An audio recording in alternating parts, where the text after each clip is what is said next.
what's up, and welcome to another episode of Vintage Game Finder. I'm Needs Mazda 07, of course. Let's go ahead and dive right in. I got a couple things that I got for free, and then the rest of it is mostly estate sales and yard sale pickups.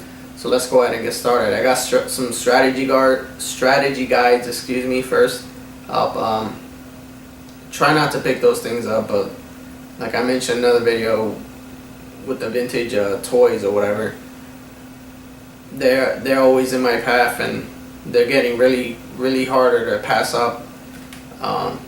So I go ahead and collect them in the hopes that somebody comes along and says, hey, would you happen to have this or that? And I'll say, okay, yeah, I do. Actually, yeah. So I can get a little bit of cost on what I need, or I could, in some cases, have some sort of even trade to go with it. So I'm starting to put my hand in that, so to speak. First up, we have the Tomb Raider Game Secrets from Prima, and I'm assuming this is for the first part. Lady wanted $2, I gave her 50 cents. We settled on that. It's black and white, but it looks like it's from the beginning to end of the game, your strategy guide, Easter eggs, and all the unlocks and all the other crap. So for 50 cents, I went ahead and picked that up. Pretty sure there's still a fan base for that game, if I'm not mistaken. So this one I picked up, but it was weird because it was sealed, and I'm assuming it's still factory sealed. I mean, it does look like it to me. It's the official strategy guide for Halo 2 on Xbox, the original Xbox. I've never played Halo. I hear good things about it. I never even had an Xbox. I had a friend that had an Xbox. I played Dead to Rights and Max Payne, but that was about it. Oh no, and Bloody Roar. I remember there being a Bloody Roar on Xbox. So for this one, lady wanted $3. I gave her $1. So that's another strategy guide. Why can't I freaking talk today? Strategy guide. So I think I got up to like 4 now. So I'm beginning to collect those, unfortunately. But like I said before, somebody might have something that I need, and that somebody might be looking for something like that. So all right, moving along. I picked up at a yard sale. This looks like a Nintendo DSi Lego Star Wars case. The hinges are in really good shape. I managed to pick this up for $1. So the only handhelds that I'm into are the Game Boy Advance SP, the Game Boy Color, and the original Game Boy. So DS I'm not really too into, so this will be trade bait as well. Next I have, this is from a yard sale, Game Boy Advance SP leather pouch. Lady wanted $5. I don't know why she wanted so much for it, but we managed to compromise, and I gave her $1 for it. So it looks like you can fit the system in there, a couple games, maybe an extra battery or two or whatever.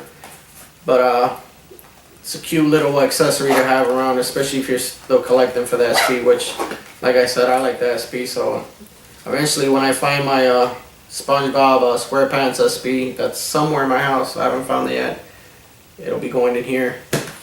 Next I have, what is this? The Wii Ultra Sensor Bar. Don't have a Wii yet. It's on my list of consoles that I want to pick up. My kids are into Mario, and they're starting to be into it as much as I used to be at their age, so that's kind of cool to share with them. The lady wanted $3, so I only got her down to $2, which is still a win in my book. I'm not sure when I do come across the console if I'm going to need this or not, or if it came with the system. But for $2 I went ahead and picked it up. Next, you want to stay on the Wii. I picked up a couple Wii games from a garage sale, maybe about a mile and a half from where I work. The lady was trying to bundle it with the console, but at the time I didn't have enough money to pick up the console with the games as well, because if I had the money I probably would have, because she was asking a pretty decent price for it.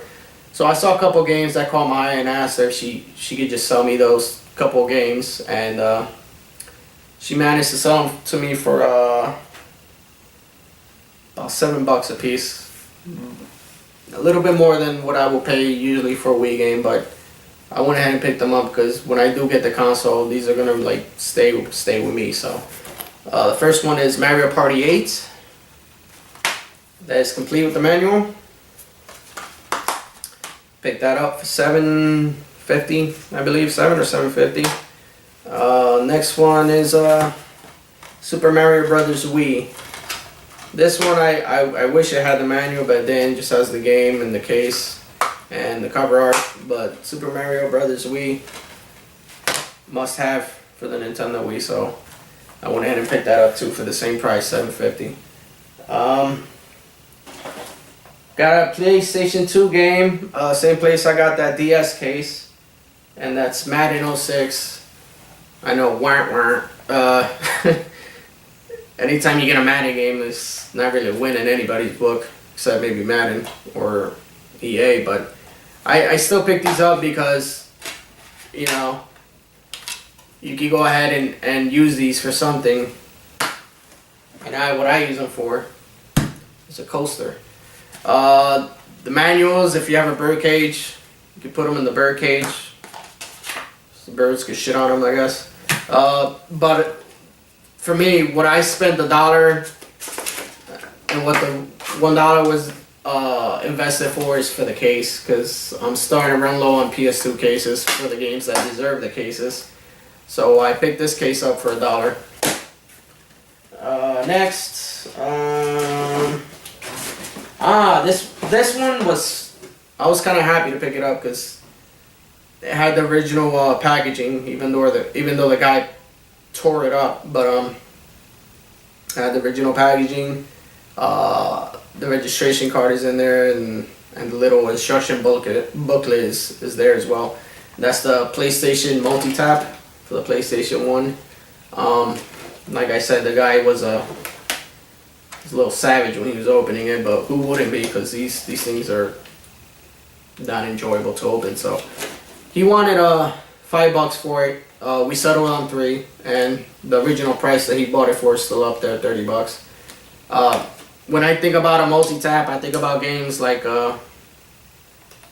NHL Face-Off or Blitz or NBA Jam Tournament Edition. Those kind of games are what this is for. So I'm really happy to pick that up for $3.